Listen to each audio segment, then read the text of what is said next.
بسم اللہ الرحمن الرحیم نحمده ونصلي على رسوله الكريم اما بعد قال الله تبارك وتعالى اعوذ بالله من الشيطان الرجيم بسم الله الرحمن الرحيم لقد كان لكم في رسول الله اسوة حسنة وقال تعالى اعوذ بالله من الشيطان الرجيم وما ارسلناك الا رحمة للعالمين صدق اللہ العظیم۔ میرے محترم بھائیوں، بزرگوں، دوستوں، یہ ہمارا سیرت النبی کا چوتھا جمعہ ہے۔ پچھلے جمعہ کو ہم نے سنا تھا اللہ تبارک و تعالی کی طرف سے حکم نازل ہوا وَأَنذِرْ عَشِيرَتَكَ الْأَقْرَبِينَ، اے محمد صلی اللہ علیہ وسلم اپنے رشتہ داروں کو اللہ سے ڈراؤ۔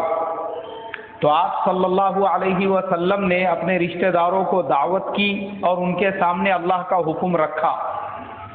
اسی طریقے سے آپ صلی اللہ علیہ وسلم کی توحید پر سب سے پہلے جو لوگ مسلمان ہوئے حضرت ابوبکر صدیق رضی اللہ تعالی عنہ مردوں میں، حضرت خدیجۃ الکبریٰ رضی اللہ تعالی عنہا عورتوں میں، حضرت زید بن حارثہ بچوں میں، اور حضرت علی کرم اللہ وجہہ بچوں میں، اور حضرت زید بن حارثہ غلاموں میں۔ حالانکہ حضرت زید بن حارثہ بھی بچے ہی تھے لیکن غلام بھی تھے، اس لیے علماء نے ان کو غلاموں میں سب سے پہلے مسلمان لکھا ہے۔ اب یہ جو ایمان میں داخل ہونے والے تھے، انہوں نے اپنے اپنے طور پر لوگوں تک اسلام کو اور ایمان کو پہنچانا شروع کر دیا۔ حضرت ابوبکر صدیق رضی اللہ تعالی عنہ مکہ مکرمہ کے بڑے با اثر لوگوں میں تھے اور مکے کے شرفاء میں ان کا شمار ہوتا تھا۔ اس لیے حضرت ابوبکر صدیق رضی اللہ تعالی عنہ نے ان کی جان پہچان کے جتنے لوگ تھے ان لوگوں پر اسلام کو پیش کیا، اور بہت سارے اس میں سے ایمان میں داخل ہو گئے، جن میں حضرت سعد بن ابی وقاص رضی اللہ تعالی عنہ تھے، جس میں حضرت زبیر بن العوام رضی اللہ تعالی عنہ تھے، جن میں حضرت عبد الرحمن بن عوف رضی اللہ تعالی عنہ تھے، جن میں حضرت ابو عبیدہ ابن الجراح رضی اللہ تعالی عنہ تھے، جن میں حضرت جعفر ابن ابی طالب رضی اللہ تعالی عنہ تھے، اور جن میں حضرت سعد کے بھائی حضرت عمیر رضی اللہ تعالی عنہ تھے۔ حضرت عمر فاروق رضی اللہ تعالی عنہ کی بہن حضرت فاطمہ تھی، اور ان کے علاوہ حضرت سعید ابن زید رضی اللہ تعالی عنہ، یہ ایک بہت بڑی جماعت تھی۔ ان کے علاوہ حضرت عثمان ابن عفان، حضرت عثمان ابن مظعون رضی اللہ عنہما، یہ وہ تمام لوگ تھے جو حضرت ابوبکر صدیق رضی اللہ تعالی عنہ کے ذریعے سے اسلام میں اور ایمان میں داخل ہوئے۔ اب چونکہ اسلام اور ایمان کی جو محنت تھی، اللہ نے پہلے حکم دیا اپنے رشتہ داروں کو ڈراؤ۔ اس کے بعد جب 3 سال مکمل ہو گئے تو چوتھے سال اللہ تبارک و تعالیٰ کی طرف سے حکم نازل ہوا فَاصْدَعْ بِمَا تُؤْمَرْ، اے محمد صلی اللہ علیہ وسلم جس چیز کا ہم نے تم کو نبی بنا کر بھیجا ہے اور جو حکم ہم نے تم کو دیا ہے، اب علل اعلان اس کا اعلان کر دو۔ کھلم کھلا لوگوں کو توحید کی دعوت دو، کھلم کھلا اب دعوت کا کام کرو۔ اب اللہ کے نبی صلی اللہ علیہ وسلم صفا پہاڑ کے اوپر چڑھے اور ہر قبیلے کا نام لے لے کر آپ صلی اللہ علیہ وسلم ان لوگوں کو بلانے لگے اور آواز دینے لگے۔ تمام مکے والوں نے جب دیکھا کہ صفا پہاڑ پہ چڑھ کر حضرت محمد صلی اللہ علیہ وسلم سارے مکے والوں کو بلا رہے ہیں تو مکے والے سمجھ گئے کہ شاید کوئی خاص بات پیش آئی ہے، کوئی خاص امر پیش آیا ہے، کوئی اہم بات ہے جو حضرت محمد صلی اللہ علیہ وسلم بتانا چاہتے ہیں۔ اسی لیے صفا پہاڑ کے اوپر چڑھ کے انہوں نے مکے والوں کو جمع ہونے کا حکم دیا ہے۔ اب سارے مکے والے اس پہاڑ کے قریب میں جمع ہو گئے اور اللہ کے نبی صلی اللہ علیہ وسلم نے کہا یا اہل المکہ، اگر میں تم سے یہ کہوں کہ صبح یا شام کو تمہارے اوپر ایک لشکر حملہ کرنے والا ہے تو کیا تم میرے بات کی تصدیق کرو گے؟ مکے والوں نے کہا آپ تو صادق ہیں، آپ تو امین ہیں، آپ کی بات سے کوئی انکار ہی نہیں کر سکتا۔ حضور صلی اللہ علیہ وسلم نے فرمایا تو پھر کان کھول کر سن لو، موت کا لشکر تمہارے پیچھے ہے، اگر تم ایمان میں نہیں داخل ہوں گے تو وہ تم پر حملہ کرے گا اور کبھی بھی اللہ کا عذاب تمہارے اوپر آ سکتا ہے۔ اس لیے دنیا میں جتنے دن تم زندہ ہو، دنیا سے جانے سے پہلے اللہ کے توحید کا اقرار کرو، لا الہ الا اللہ پڑھ لو، اللہ تم کو کامیاب کر دے گا۔ حضور صلی اللہ علیہ وسلم نے مکے والوں کو لا الہ الا اللہ کی دعوت دی۔ اب چونکہ مکے والوں نے پہلی مرتبہ اپنے بتوں کے اگینسٹ میں، اپنے خداؤں کے مخالفت میں کسی کی بات سنی تھی، وہ کبھی بھی اپنے بتوں، اپنے خداؤں کے خلاف کوئی بات سننا نہیں چاہتے تھے۔ فوراً ابو لہب کھڑا ہوا اور اس نے حضور صلی اللہ علیہ وسلم سے کہا کہ تبا لک الہذا جمعتنا یا محمد، اے محمد تیرے لیے تباہی اور بربادی ہو، کیا اس خرافات والے کام کے لیے تو نے ہم تمام کو یہاں پر جمع کیا تھا؟ ابو لہب نے اس پورے کام کے اندر ٹانگ اڑا دی۔ حضور صلی اللہ علیہ وسلم کے اس اعلان کو فیل کرنے کے لیے سب سے پہلے اس نے مخالفت کی آواز لگائی۔ علماء نے لکھا ہوا ہے ابو لہب اس وقت ایک گدھی پر بیٹھا ہوا تھا، اس کے ہاتھ میں ایک لکڑی تھی جس سے وہ زمین پر سے مٹی اڑا رہا تھا۔ اس نے اس طریقے سے کہا۔ اللہ تبارک و تعالیٰ کو اس کا یہ کہنا اتنا زیادہ ناپسند ہوا، فوراً قرآن پاک میں اللہ تبارک و تعالیٰ نے ابو لہب کے اوپر ہی ہلاکت اور بربادی کا حکم نازل کر دیا، اور تبت یدا ابی لہب، و تب یہ پوری صورت نازل ہو گئی۔ اب مکہ مکرمہ میں مسلمانوں کی ایک مختصر جماعت تھی، اور یہ جو مختصر جماعت تھی اب یہ چوری چھپی لوگوں کو جو ہے دین کی دعوت دینے لگی، خصوصی ملاقاتیں ہونے لگی، چھپ چھپ کر یہ لوگ اللہ کی عبادت کرنے لگے، نماز پڑھنے لگے۔ اور مکے والوں نے ان لوگوں کے اس اعمال کو ابھی سیریس نہیں لیا، بلکہ وہ مکے والے مسلمانوں کے نماز کا، مسلمانوں کے عبادتوں کا مذاق اڑانے لگے، اس کا استہزاء کرنے لگے، مسلمانوں کو تھوڑی تھوڑی تکلیف دینے لگے۔ حضرت سعد بن ابی وقاص رضی اللہ تعالیٰ عنہ کو تکلیف پہنچا رہے تھے تو انہوں نے تلوار کے ذریعے سے حملہ کیا۔ اسلام میں یہ پہلی تلوار تھی جو کسی مسلمان نے اٹھائی تھی، اور ایک کافر کو زخمی کر دیا۔ اب مسلمان کھلم کھلا جو ہے عبادت نہیں کر سکتے تھے، اس لیے پہاڑوں کے دامن میں، پہاڑوں کی گھاٹیوں میں جا کر اللہ کی عبادت کرنے لگے۔ اللہ کے پیارے نبی صلی اللہ علیہ وسلم ایک مرتبہ حضرت علی کرم اللہ وجہہ کے ساتھ نماز پڑھ رہے تھے، تو آپ کے چچا ابو طالب نے دیکھ لیا۔ نماز ختم ہونے کے بعد انہوں نے کہا اپنے بیٹے حضرت علی سے کہ بیٹا تم ان کا ساتھ دیتے رہنا۔ حضور صلی اللہ علیہ وسلم نے کہا کہ چچا جان آپ بھی اسلام کو اور ایمان کو قبول کر لو۔ انہوں نے کہا کہ بھتیجے میں اپنے باپ داداؤں کے دین کو نہیں چھوڑ سکتا، لیکن میں تمہارا ساتھ دیتا رہوں گا۔ اب اس کے بعد اللہ کے نبی صلی اللہ علیہ وسلم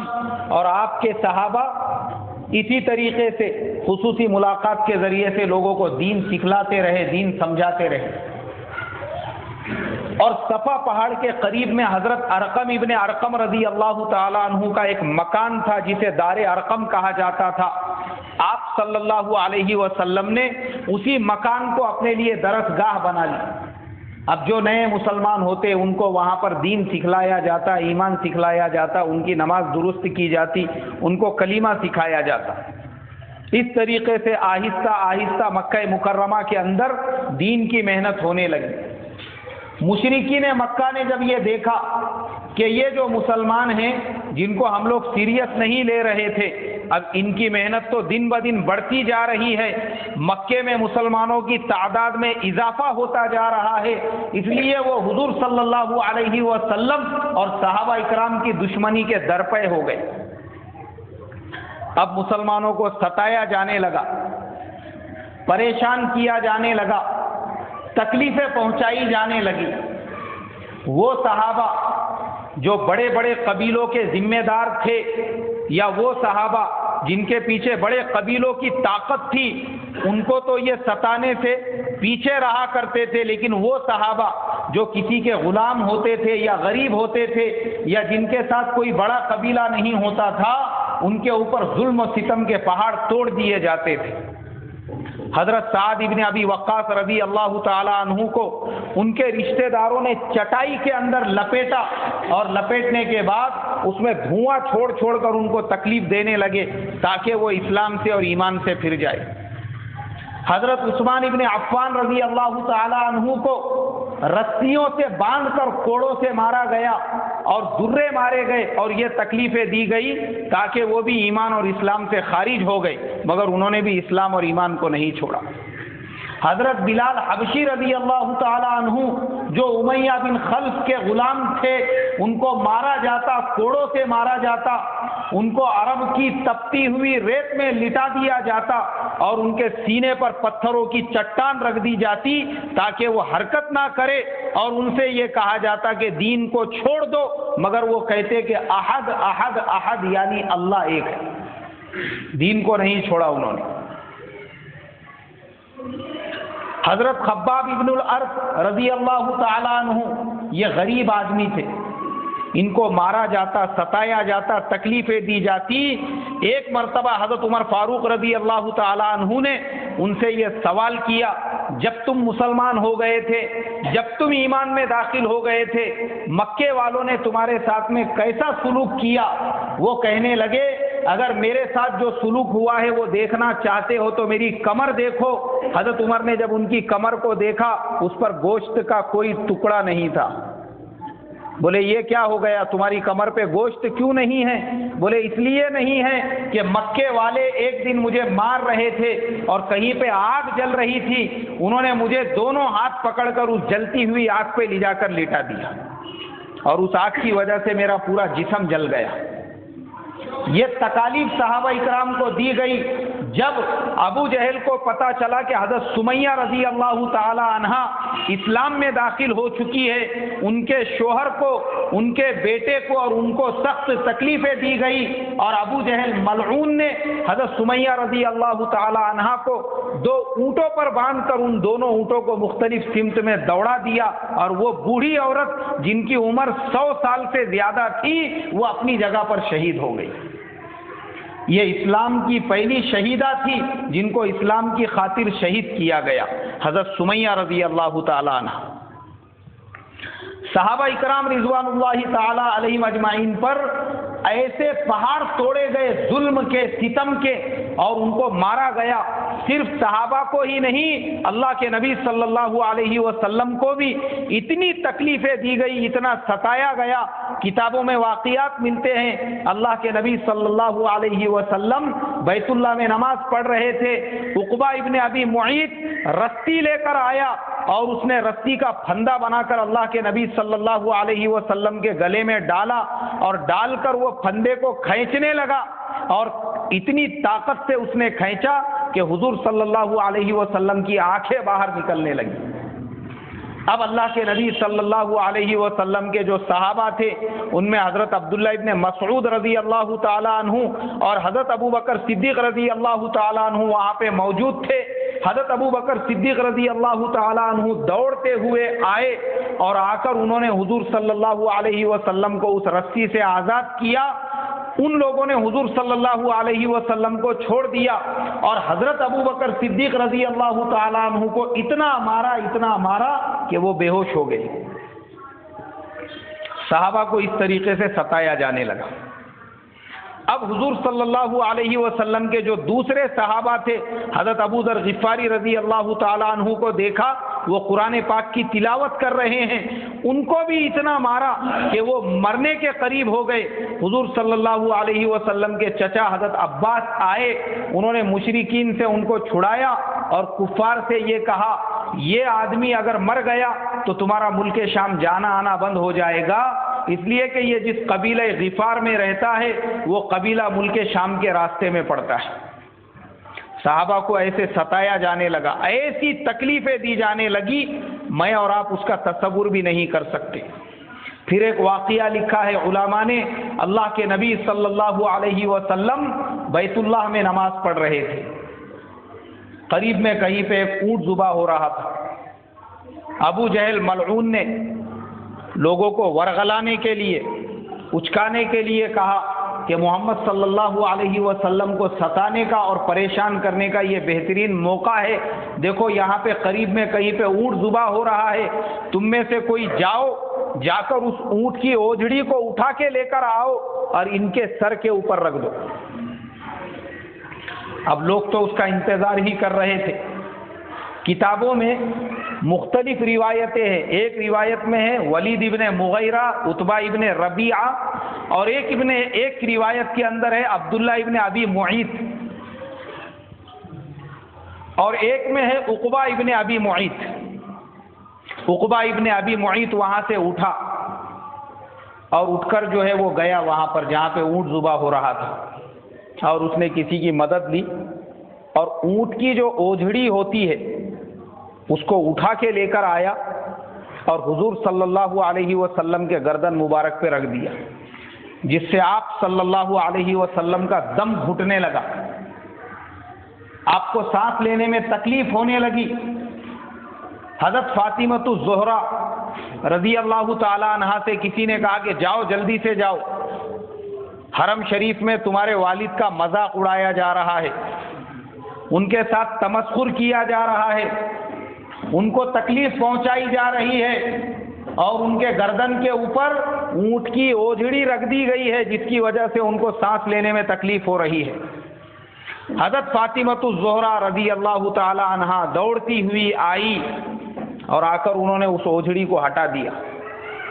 اور ہٹانے کے بعد اللہ کے نبی صلی اللہ علیہ وسلم کے صاف ستھرے کپڑے، پاکیزہ کپڑے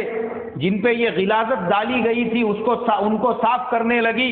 اور صاف کرتے کرتے رونے لگی. اللہ کے نبی صلی اللہ علیہ وسلم بھی رونے لگے. حضرت فاطمۃ الزہرا رضی اللہ تعالی عنہا جو جنت کی عورتوں کی سردار ہے، اپنے باپ پر کیے گئے اس ظلم کو برداشت نہیں کر سکی اور انہوں نے مشرکین کو برا بھلا کہنا شروع کر دیا. اللہ کے نبی صلی اللہ علیہ وسلم نے بیٹی کو سینے سے لگایا اور کہا کہ بیٹی مشرکین کو جواب مت دو، ان کو جواب مت دو، ان کو کچھ بھی مت بولو. بولے کیوں ابا جان؟ کہا کہ بیٹی صبر کر لے، صبر کر لے. جس دین کی خاطر تیرے باپ کو مارا جا رہا ہے، ستایا جا رہا ہے، تکلیفیں پہنچائی جا رہی ہے، یہاں تک کہ حضور کے راستے میں رات کے اندھیرے میں آپ کے جو گھر اور حرم کے درمیان کا راستہ تھا اس پہ کانٹے بچھا دیے جاتے تھے تاکہ اندھیرے میں آپ کو کانٹے چبھے. آپ کے گھر کے اوپر پتھر پھینکے جاتے تھے. اللہ کے نبی صلی اللہ علیہ وسلم باہر نکل کے آواز دیتے اور کہتے کہ یا عبد مناف، کیا تم لوگ پڑوسی ہونے کا مجھے یہ صلہ دے رہے ہو؟ یا بنی عبد مناف، اے عبد مناف کی اولاد، اے ان کے خاندان والوں، کیا مجھے تم اپنا پڑوسی ہونے کا یہ صلہ دے رہے ہو، یہ حق ادا کر رہے ہو پڑوسی ہونے کا کہ میرے گھر پہ تم رات کے اندھیرے میں پتھر پھینکتے ہو، مجھے تکلیف پہنچاتے ہو، مجھے ستاتے ہو؟ اور حضور کے راستے میں وہ کانٹے بچھایا کرتے تھے. اتنی تکلیفیں دی جا رہی تھی. آپ صلی اللہ علیہ وسلم نے بیٹی فاطمہ سے کہا کہ بیٹی فاطمہ غم مت کر، ان کو جواب مت دے. یہ دین جس کی خاطر مجھے اتنا ستایا جا رہا ہے، پریشان کیا جا رہا ہے، تکلیف پہنچائی جا رہی ہے، خدا کی قسم اللہ تبارک و تعالی اس دین کو دنیا کے ہر کچے اور پکے مکان میں پہنچا کر رہے گا. حضور نے اپنے بیٹی سے کہا یہ دین دنیا کے ہر کچے اور پکے مکان میں پہنچ کر رہے گا. اور اس کے بعد اللہ کے نبی صلی اللہ علیہ وسلم اپنے گھر کی طرف روانہ ہو گئے. 3 سال تک حضور صلی اللہ علیہ وسلم اسی طریقے سے چھپ چھپ کر محنت کرتے رہے. جب نبوت کے 6 سال مکمل ہو گئے تو مشرکین مکہ نے ایک کانفرنس بلائی، ایک میٹنگ بلائی، ایک مشورہ بلایا، اور اس کے اندر یہ کہا کہ یہ جو محمد ابن عبداللہ ہے جن کو ہم سیریس نہیں لے رہے تھے، یہ ہمارے لیے بہت بڑا درد سر بن چکا ہے. کوئی ایک آدمی جا کر ان کو سمجھاؤ. کون ان کو جا کر سمجھائے گا؟ اب مشورے کے ذریعے سے انہوں نے عتبہ ابن ربیعہ کو متکلم طے کیا اور کہا کہ جاؤ یہ محمد ابن عبداللہ سے جا کر پوچھو کہ بھائی تو کیوں ہمارے اندر یہ دشمنیاں پیدا کر رہا ہے، تیری وجہ سے بھائی بھائی سے جدا ہو چکا ہے، باپ بیٹے سے جدا ہو چکا ہے، پورے گھر منتشر ہو چکے ہیں، آخر تم چاہتے کیا ہو؟ تم کو مال و دولت چاہیے تو ہم پورے عرب کے خزانے تمہارے قدموں میں رکھ دیں گے،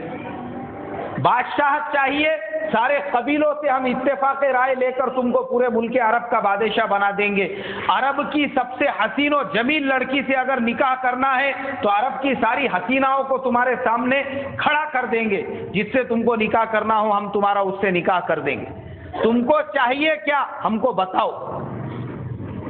اب عتبہ ابن ربیعہ جس کو متکلم بنایا گیا تھا وہ اللہ کے نبی صلی اللہ علیہ وسلم کی خدمت میں پہنچا، حضور صلی اللہ علیہ وسلم سے ملاقات کی اور ملاقات کر کے کہا کہ اے محمد ابن عبداللہ، عرب کے جو شرفاء ہیں، مکے کے جو سرداران ہیں، ان تمام لوگوں نے رائے مشورے سے مجھے متکلم بنا کر بھیجا ہے تمہارے پاس سمجھانے کے لیے اور بات کرنے کے لیے کہ آخر تم یہ جو ہمارے بتوں کو برا بھلا کہتے ہو تم یہ کب چھوڑ دو گے؟ اس کے بدلے میں تم کو کیا چاہیے، تم کو کیا ہونا، تم بولو، ہم تمہاری وہ تمام ضرورتوں کو پورا کر دیں گے۔ کیا تم یہ چاہتے ہو کہ اس کے ذریعے سے تم مال دولت جمع کرنے لگو اور عرب کے سب سے بڑے مالدار بن جاؤ؟ تو آپ بولو،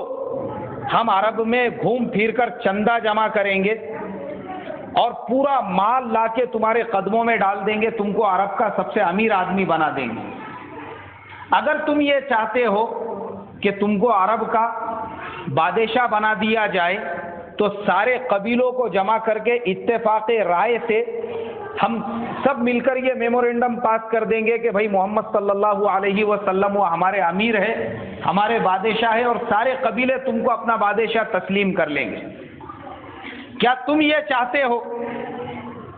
کہ عرب کی سب سے زیادہ حسین اور جمیل اور خوبصورت لڑکی سے تمہارا نکاح کر دیا جائے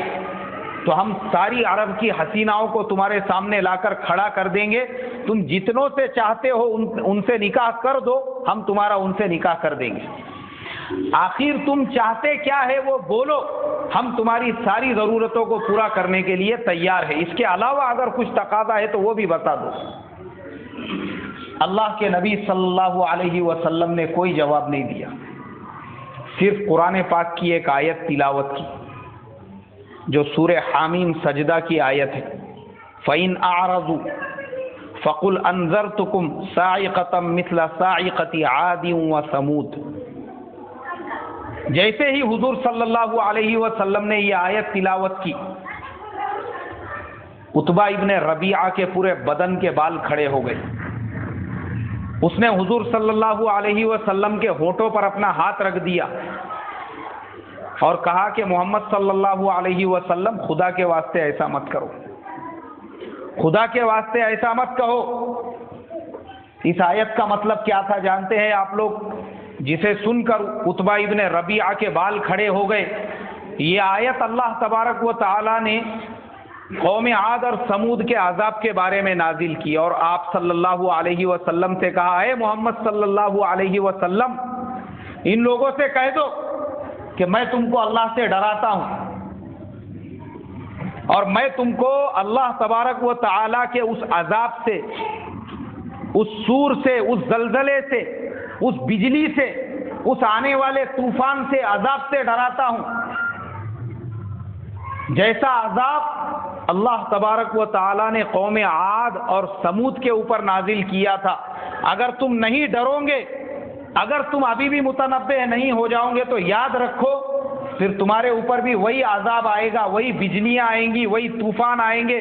وہی زلزلے آئیں گے جو قوم عاد اور سمود کے اوپر آئے تھے۔ اس لیے کہ قوم عاد اور سمود جو قومیں ہیں وہ عرب کی ہی قومیں ہیں۔ آج بھی وہاں پر قوم سمود کے زمانے کے بڑے بڑے کھنڈر ہے، عرب میں ہی ہے وہ، آج بھی ہے وہ سارے کھنڈرات، وہ پہاڑ جہاں پہ قوم سمود رہا کرتی تھی، ان کی بستیاں جو اجڑ گئی، تباہ اور برباد ہو گئی، وہ نشانات آج بھی ہے۔ تو عرب لوگ جانتے ہیں قوم عاد اور قوم سمود کون تھے۔ عتبہ ابن ربیعہ نے کہا ایسا مت کرو، جو عذاب قوم عاد اور سمود پہ آیا تھا ہم وہ عذاب نہیں چاہتے۔ اور عتبہ جو تھا اس کا دل بھی ایک دم نرم پڑ گیا۔ اب یہاں مشرکین مکہ جو سارے کے سارے انتظار میں بیٹھے ہوئے تھے کہ حضرت محمد صلی اللہ علیہ وسلم کا کیا جواب آتا ہے، کیا وہ عتبہ ابن ربیعہ کی پیشکش کو قبول کر لیتے ہیں، وہ سب انتظار میں ہی بیٹھے ہوئے تھے۔ عتبہ نے جا کے ان لوگوں کو سمجھایا اور کہا کہ اے سرداران قریش، مجھے ایسا لگتا ہے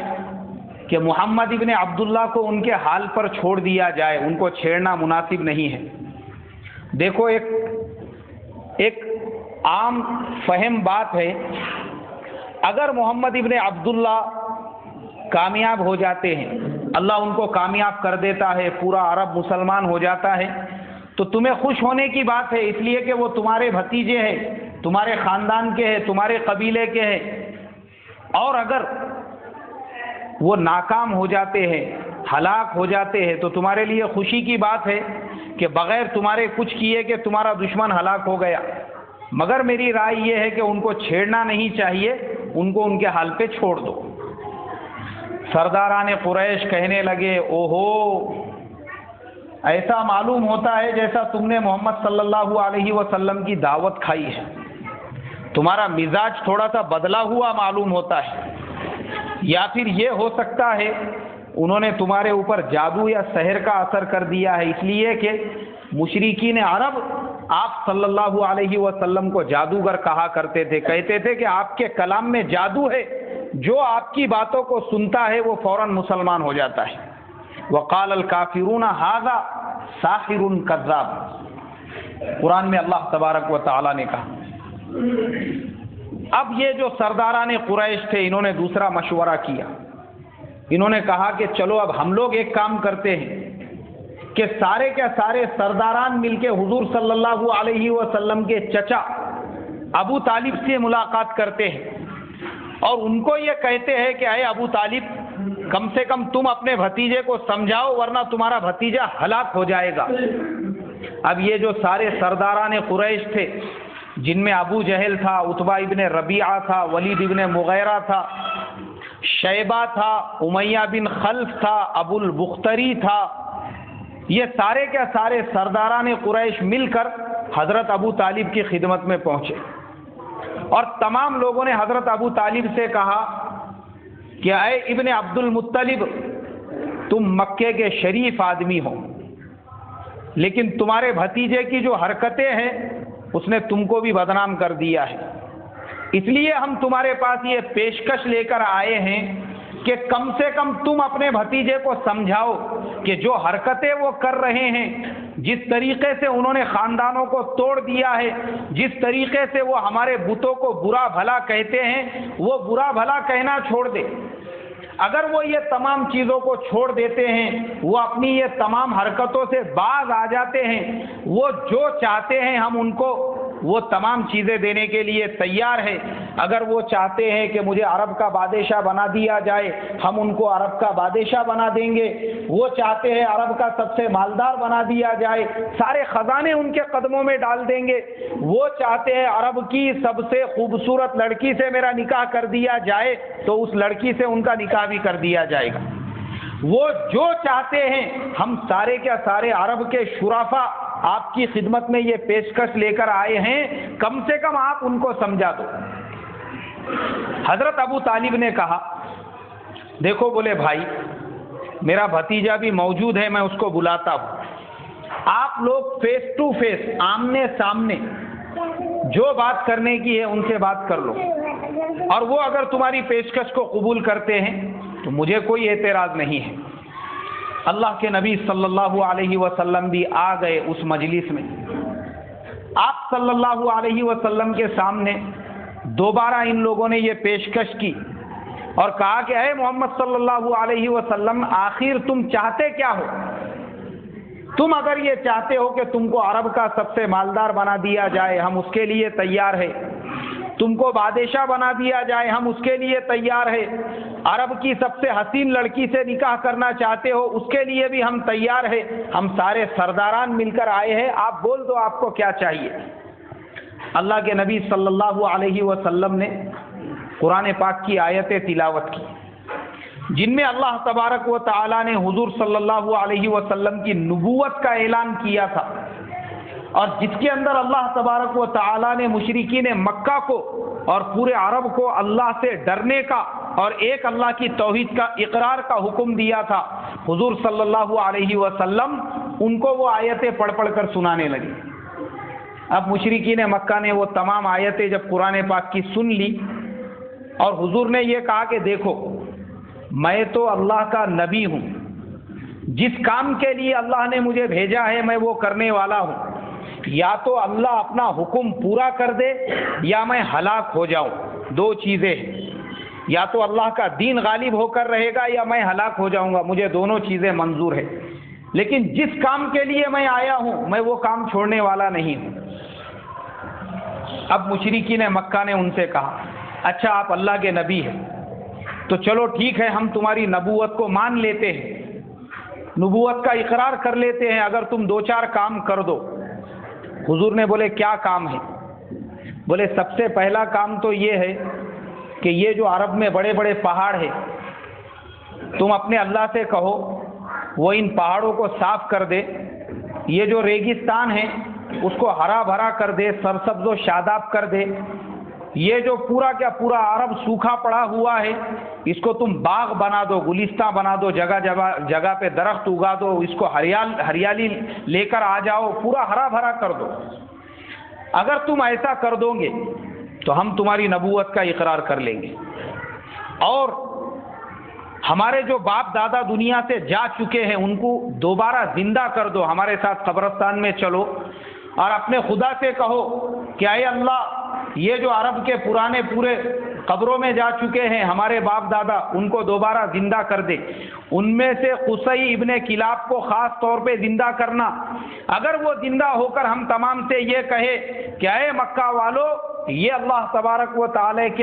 کے واقعی میں بھی نبی ہے سچے پکے، تو ہم تمہاری نبوت کا اقرار کر لیں گے۔ حضور صلی اللہ علیہ وسلم نے فرمایا کہ دیکھو، یہ ساری جو باتیں ہیں تمہاری، یہ بے عقلی والی باتیں ہیں، یہ بچکانہ باتیں ہیں۔ اللہ نے مجھے ایسے بیکار کاموں کے لیے نہیں بھیجا ہے، اللہ نے اپنا دین دے کر بھیجا ہے۔ تم لوگوں کے سامنے ایک ہی آپشن ہے، تم میرے لیے 3 چیزیں لے کر آئے تھے، وہ 3 چیزوں کو تو میں ٹھکرا دیتا ہوں۔ ارے وہ 3 چیزیں تو کوئی حیثیت نہیں رکھتی ہے، یاد رکھو، اگر تم نے میرے سیدھے ہاتھ میں سورج رکھ دیا اور دائیں ہاتھ میں چاند رکھ دیا، اس کے باوجود میں وہی کام کروں گا جس کی اللہ نے مجھ کو ذمہ داری دی ہے، تب بھی میں اپنا کام چھوڑنے والا نہیں ہوں۔ میں تم لوگوں کے سامنے یہ ایک بات رکھتا ہوں کہ تم سارے کے سارے مسلمان ہو جاؤ، نہیں تو پھر تم ہلاک اور برباد ہو جاؤ گے۔ اب مشرکین مکہ شرمندہ ہو گئے، ان تمام لوگوں نے کہا کہ ہم ان کو سمجھانے کے لیے آئے تھے، ان کو بولنے کے لیے آئے تھے کہ ہماری بات کو قبول کرو، ورنہ تمہارے اوپر برے حالات آنے والے ہیں۔ تو الٹا انہوں نے ہم کو بول دیا کہ تم میری بات کو قبول کرو، اگر ایمان میں نہیں داخل ہوں گے تو تباہ اور برباد ہو جاؤ گے۔ وہ سارے کے سارے وہاں سے اٹھ کے نکل گئے۔ اب حضرت ابو طالب جو تھے، دونوں بھتیجے، دونوں جو لوگ ہیں چچا اور بھتیجا، دونوں بس وہاں پہ باقی تھے۔ انہوں نے حضور صلی اللہ علیہ وسلم کو سمجھایا، کہا کہ دیکھ بھتیجے، میں بہت زیادہ بوڑھا ہو چکا ہوں، نہ میرے بدن میں ویسی اب طاقت باقی رہی کہ مشرکین تیرے اوپر حملہ کریں گے، تجھے ستائیں گے تو میں تیرا دفاع کر سکوں، مجھ میں اب وہ طاقت نہیں رہی، نہ میں ان کے ساتھ جنگ کر سکتا ہوں، نہ لڑ سکتا ہوں۔ اس لیے کہ حضرت ابو طالب جو تھے وہ بنو ہاشم کے سردار تھے، وہ پورے قبیلے کے۔ مشرکین تو پہلے ہی حضور صلی اللہ علیہ وسلم کے اوپر حملہ کر سکتے تھے، حضور کو قتل کے درپے ہو سکتے تھے، لیکن اب تک وہ یہ قدم اسی لیے نہیں اٹھا سکے، وہ جانتے تھے کہ بھلے ہی ہم محمد صلی اللہ علیہ وسلم کو کتنا بھی ستا دو، ہم ان کو قتل نہیں کر سکتے، ان کا قبیلہ بنو ہاشم کمزور نہیں ہے، اگر وہ سارے کے سارے ایک وقت میں کھڑے ہو جائے تو پھر ہمارے لیے درد سر ہوگا، ہم ان کا مقابلہ نہیں کر سکیں گے۔ اور ابو طالب ان کے سردار تھے، تو وہ جو حضرت ابو طالب کا پیچھے سے آپ صلی اللہ علیہ وسلم کو سپورٹ تھا، اس کی وجہ سے مشرکین ابھی بھی آپ صلی اللہ علیہ وسلم کو قتل کرنے سے ڈرتے تھے۔ لیکن اب جب ابو طالب نے خود یہ کہہ دیا کہ بھتیجے میں کمزور ہو چکا ہوں، میرے اندر اب پہلے جیسی طاقت نہیں رہی تیرا دفاع کر سکوں، اس لیے بھتیجے میں تجھ سے درخواست کرتا ہوں کہ تو ان مشرکین مکہ سے مقابلہ کرنا چھوڑ دے۔ یہ جو مشرکین مکہ ہے، ان کو جو تو دعوت دیتا ہے، ایمان کی طرف بلاتا ہے، وہ سارے کام سے تو باز آ جا۔ اللہ کے نبی صلی اللہ علیہ وسلم تھوڑے سے رنجیدہ ہو گئے، غمگین ہو گئے، آپ کا چہرہ افسردہ ہو گیا، آپ کی آنکھوں میں بھی آنسو آ گئے، اس لیے کہ آپ صلی اللہ علیہ وسلم ابھی تک جو ہمت سے کام کر رہے تھے وہ اسی وجہ سے کہ آپ کو چچا کا سپورٹ تھا۔ بھلے ہی چچا خود ابھی تک مسلمان نہیں ہوئے تھے، مگر لوگ ڈرتے تھے کہ یہ ابو طالب کے بھتیجے ہیں۔ آج جب چچا نے خود جو ہے دونوں ہاتھ پیچھے کھینچ لیے، اللہ کے نبی رنجیدہ ہو گئی، مگر کام تو آپ کو کرنا تھا۔ آپ صلی اللہ علیہ وسلم نے کہا چچا جان، اللہ نے بہت بڑی ذمہ داری دے کر مجھے بھیجا ہے، یاد رکھو آپ میرا ساتھ دو یا مت دو، یہ کام تو مجھے ہر حال میں کرنا ہے، یا تو اللہ تبارک و تعالی اپنے اس کام کو غالب کر کے رہے گا، اور یا تو میں ہلاک ہو جاؤں گا، دو چیزوں میں سے ایک چیز ہوں گی، مگر کام تو مجھے کرنا ہے، میں یہ کام چھوڑنے والا نہیں ہوں۔ حضرت ابو طالب نے جب اپنے بھتیجے کی یہ ہمت دیکھی، یہ حوصلہ دیکھا، اور یہ دیکھا کہ میرے بولنے کی وجہ سے بھتیجا غمگین ہو چکا ہے، انہوں نے اللہ کے نبی صلی اللہ علیہ وسلم کو ہمت دلائی اور کہا کہ بھتیجے اگر تو اپنے کام کے اندر استقلال کے ساتھ ثابت قدم ہے، پیچھے ہٹنے کو تیار نہیں ہے تو ٹھیک ہے، بھلے ہی میں مسلمان نہ ہوا ہوں، آخری سانس تک میں تیرا ساتھ دیتا رہوں گا۔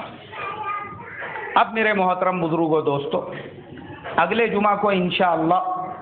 حبشہ کا واقعہ بیان ہوگا، مسلمانوں نے حبشہ کی طرف کیسے ہجرت کی، اور حبشہ جانے کے بعد میں بھی مشرکین نے کیسے مسلمانوں کو ستایا، تکلیفیں پہنچائی، بادشاہ کی خدمت میں ہدیے بھیجے، اور حضرت جعفر نے وہاں پہ کیسے تقریر کی، اور اس کے بعد میں پھر اللہ کے نبی صلی اللہ علیہ وسلم کو کیسے حبشہ کے علاوہ آپ کو جو ہے طائف کی طرف سفر کرنا پڑا، اور طائف والوں نے آپ کو کیسے کیسے تکلیفیں دی اور آپ کو ستایا۔ یہ تمام واقعات انشاءاللہ اگلے جمعہ کو بیان ہوں گے۔ میں آپ تمام لوگوں سے پھر سے ایک مرتبہ درخواست کروں گا کہ ہم اپنے وقت کو فارغ کر کے، اگر ہم سچے اللہ کے نبی سے محبت کرنے والے ہیں تو ہم اول وقت میں پہنچنے کی فکر کریں، اس لیے کہ یہ سیرت کا معلوم ہونا ہر مسلمان پر فرض ہے، ضروری ہے۔ اب میں کیا کیا کرتا تھا پچھلے سال کہ سیرت کا بیان جو ہے، جتنے لوگوں کے نمبر میرے پاس ہے ان کو بھیجتا تھا، مگر میں نے اب وہ بھیجنا بند کر دیا۔ اس کی وجہ یہ ہو گئی کہ لوگ موبائل پہ ہی بیان سن رہے، مسجد میں آنا ہی بند کر دیے انہوں نے، وہ عین خطبے کے وقت میں آ رہے، ان کو معلوم ہے بیان میں نہیں بھی گئے تو مولانا اپنے کو واٹس ایپ کے اوپر بھیج دیتے ہیں۔ تو اس کے لیے میں نے کیا کیا ہوں، مسجد کے کام کے جو میسج ہے بس وہی میں نے وہ لوگوں کو بھیجنا جاری رکھا، باقی یہ جو جمعہ کا بیان ہے اس کو میں نے روک دیا ہوں، اس لیے کہ ہمارے دلوں سے سیرت کی عظمت اور سیرت کی محبت کہیں کم نہ ہو جائے، اس لیے وہ ابھی کسی کو ملے گا نہیں اور نہ ہی میں کسی کو بھیجوں گا۔ بس آپ لوگوں سے یہی درخواست کروں گا، آپ اگر پوری سیرت سننا چاہتے ہیں تو وقت پر مسجد میں پہنچے، اللہ مجھے آپ کو عمل کی توفیق عطا فرمائے۔